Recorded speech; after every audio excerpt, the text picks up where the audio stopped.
We are sitting in the studio right now with Lennox Makurumidze. Lennox T, good morning. Good morning.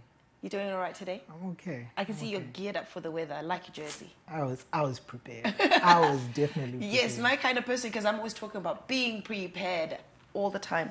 Now, Lennox, we're talking about your book, Sewing Kit and Building Blocks. Yes. Now, the first thing that comes to my mind when I see this topic is sewing kit and building blocks. You're mending and you're also building.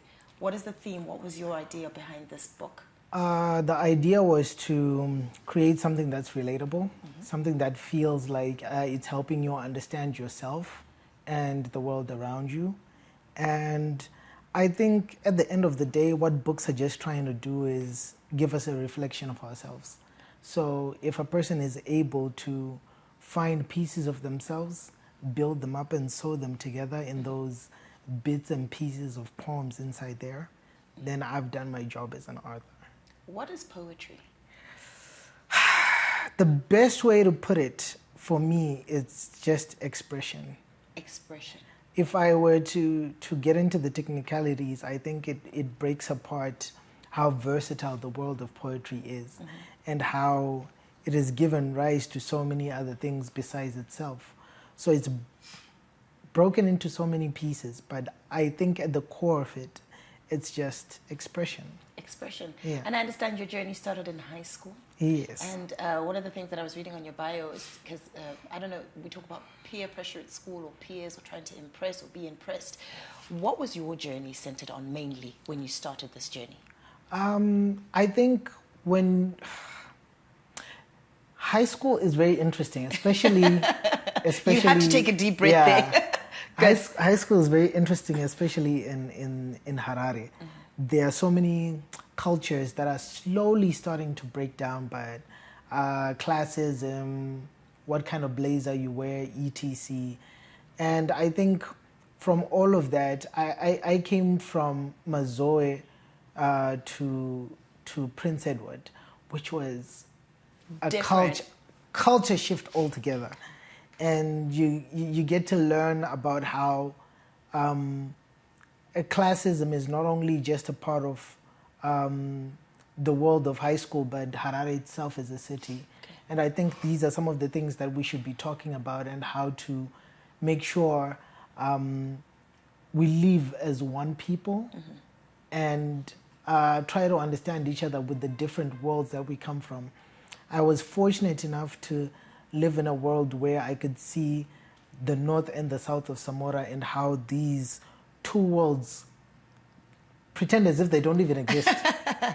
And different. Yeah, they're so different. And I guess difference is good. And as you said, expression in your work is what allows us to actually say, hey, that's what the West looks like and that's what the East looks like. Now, with this word page poetry, what's a page poet?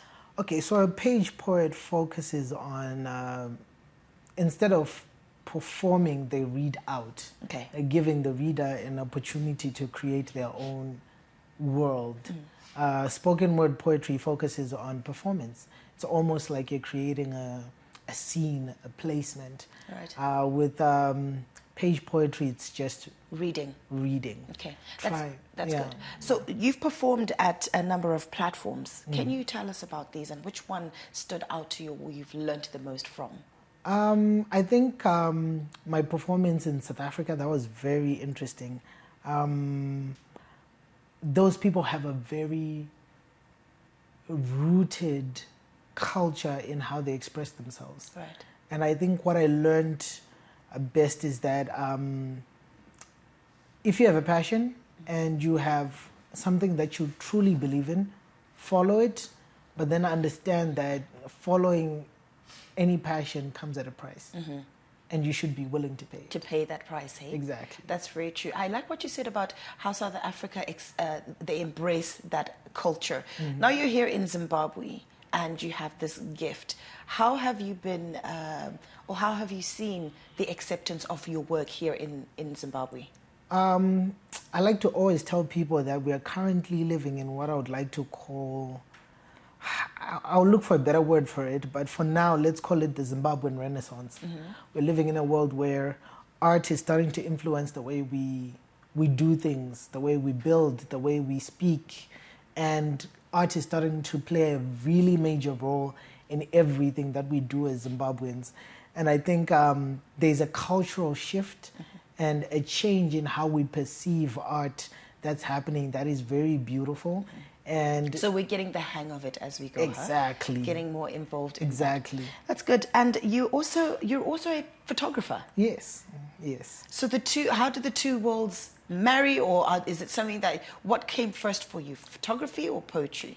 I think, like I said, at the end of the day, it's just expression. Okay. And I think if you let a story tell you how it wants to be told, it'll give you different mediums of how it wants to be given life. Okay. So photography just came as another way of expression.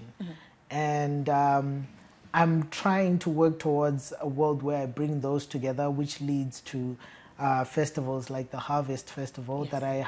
You started that. Yes. I was just about to ask about your Harvest Festival. What is that about?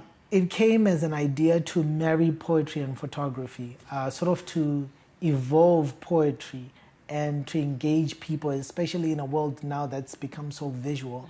And mixing the worlds of poets and photographers together gives you such a really good blend. Yeah. And it's a great blend of expression, as you did say. Exactly. Expressing yourself in that. And which one is your best one? Favorite one? I think, like I said, it's both. Yeah, it's just expression at the end of the day. Yeah. Well, Lennox, look, you're doing a really good thing, and I know that you've done a lot of publications and all of that stuff. You've even written your book and everything else. So I want to wish you well in your journey.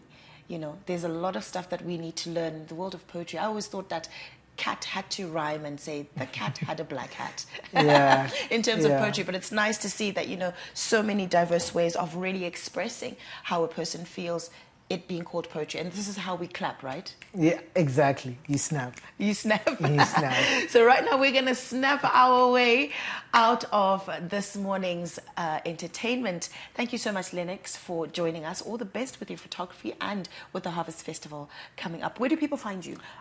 Social media platforms, Lennox the Poet, Lennox the Photographer, all the social media platforms from YouTube, Facebook. Lennox the Poet, Lennox the Photographer. Yes. Fantastic.